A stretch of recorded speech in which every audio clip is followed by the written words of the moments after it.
Thank you, Mr. Chair. I thank all the witnesses and the committee for holding this hearing. Just as a disclosure, I'm a physician and a former director of public health, and in leading the modernization task force for the Healthy Futures Task Force focused on AI. Dr. Tripathi, the Office of the National Coordinator for Health Information Technology, or ONC, runs a voluntary certification program for health IT.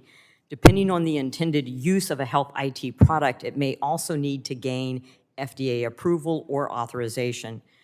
Duplicative or conflicting rules can lead to stakeholder confusion. How do ONC and FDA coordinate requirements for AI-enabled health technologies?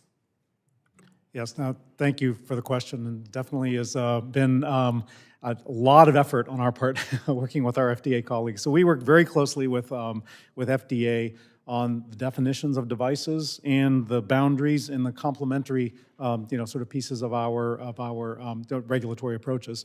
As a general matter, and I think this is from the 21st Century Cures Act, if I'm not mistaken, ONC has the authority over electronic health records, and the FDA is over devices. Now, it's certainly a blending of those as you think about devices or software-enabled devices, particularly being within electronic health record systems. The approach that we've taken is to say that we're agnostic to whether that's a device or not in terms of the transparency requirement for AI-enabled tools that are in the software.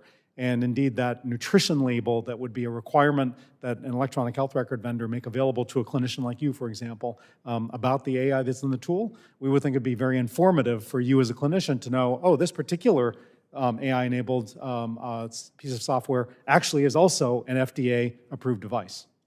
And given the Chinese advancement in AI and perhaps in health ahead of the United States, and we've talked about HIPAA throughout this hearing, and if you could be a very brief answer because I've got some other questions, do we need to make changes to HIPAA where people could voluntarily share information so that you could get repetitive machine learning? I'm thinking especially of scans like in mammography or in cancers. Yes, if I understand the question right, there is nothing in HIPAA that prevents an individual from voluntarily sharing their information with anyone.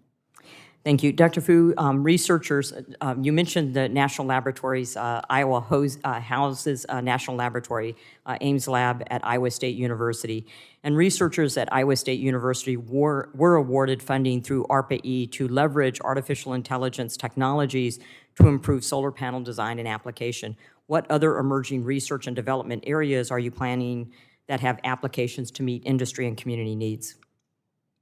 There's a series of Earth shots that the DOE has launched on a number of different topics.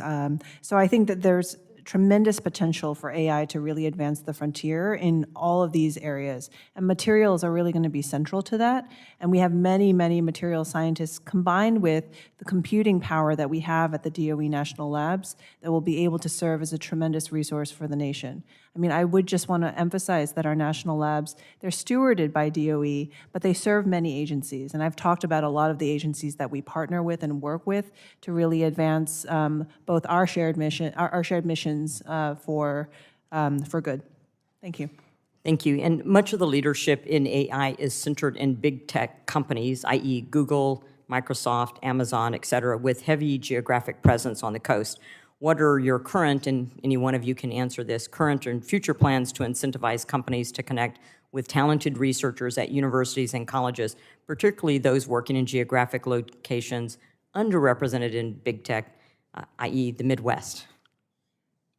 I would just volunteer here. Our national labs have really focused on place-based innovation and seeing how they can partner with universities, both within their geographic confines, but also around the country.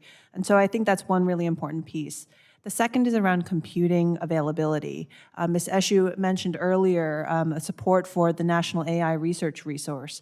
That's something that is needed, and that's something that DOE is supporting. We've extended the lifetime of one of our fastest supercomputers, Summit, at Oak Ridge National Lab. That will be a resource for researchers across the country to be able to access compute. Ames, My And Ames Lab is great. Final question, and it may be that you can submit in writing. Machine learning, particularly neural networks, are susceptible to systemic biases in data used to train them, and this was mentioned earlier. How do your agencies structurally, federally support programs to ensure that future networks reflect the interest of all Americans and are not biased to reflect the circumstances, interests, worldview, and politics of the concentrated coastal tech areas where they are currently primarily developed? Do you want me to have them submit answers in writing, Mr. Chair? I was going to give you another 30 seconds of leeway. It's up to you. Why don't you submit your answers in writing if both of you, if all three of you can do so, and I yield back my time. Thank you so much.